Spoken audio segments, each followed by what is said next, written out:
more than 10 years ago. "I'm famished, your lordship. We can return to the buffet, or I'll leave you here to admire the view." Neither option could salvage Charlotte's morning. The gossips would claim that she had taken too long on this ramble with his lordship, or that she'd returned to the party without his escort, both choices unacceptable for a lady. As the only remaining unmarried Windham, Charlotte had earned the enmity of every wallflower, failed debutante, matchmaker, and fortune-hunter in Mayfair. The little season brought the wilted and the wounded out in quantity, while Charlotte, who considered herself neither, longed to retire to the country.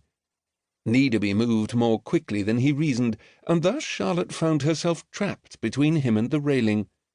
"When anybody's looking," he said, "you're all haughty airs and tidy bonnet ribbons. But I know what you fast girls really want. Married to me, you'd be more than content." Married to him, Charlotte would be a candidate for Bedlam. "I need breakfast, you buffoon, and I haven't been a girl for years. Get away from me." Charlotte also needed room to drive her knee into his jewel box, and she needed to breathe. His lordship took a step closer, and Charlotte backed up until the railing was all that prevented her from falling into the torrent below. Her vision dimmed at the edges, and the roaring in her ears merged with the noise of the river. Not now. Please, not here, not now, not with the biggest nincompoop in all of nincompoopdom flinging his marital ambitions at me.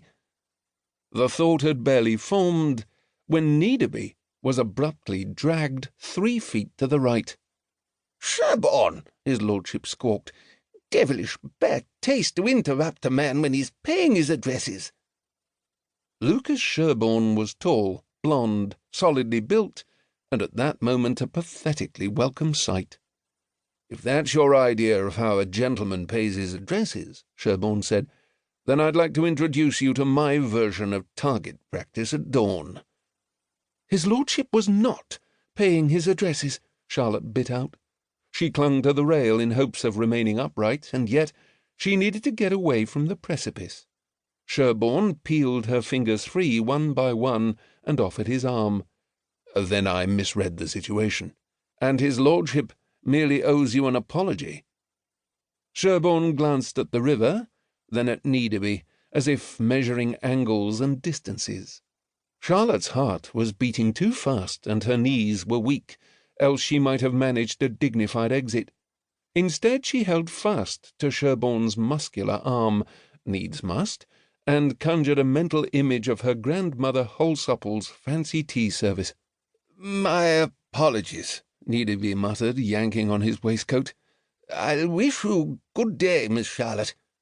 He turned his back on Sherbourne, a lord's privilege where a commoner was concerned, but rude treatment of a lady, and stalked off in the direction of the next scenic view.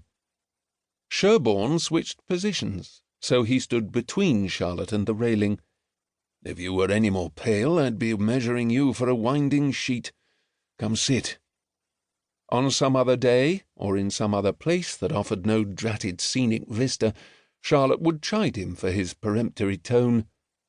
"Your store of flattery is wanting, Mr. Sherbourne." She could not possibly sit on the bench he'd led her to. "The prospect does not appeal." "The prospect of being seen in my company? Perhaps you'd prefer the pawing and snorting of Lord Nettlebum, or one of his equally blue-blooded—" Charlotte waved a hand. "The prospect of the river, so far below." Sherbourne glanced past her shoulder. "A long leap, I'll grant you, but hardly— Are you about to faint on me, Charlotte Windham?" The curiosity in his tone, no outrage or dismay, had Charlotte standing straighter. "And fuel the talk already circulating? What do you take me for?" Sherbourne was a social upstart, but he was a wealthy, single upstart who had the good fortune to be neighbours with the Duke of Haverford in Wales. That fine gentleman had recently married Charlotte's sister Elizabeth, and thus Sherbourne was a well-connected, wealthy, single upstart. Also a pest, but not a fool. Charlotte watched him adding facts and observations, and coming to the logical conclusion. "Have you taken any sustenance?" he asked. "The buffet..."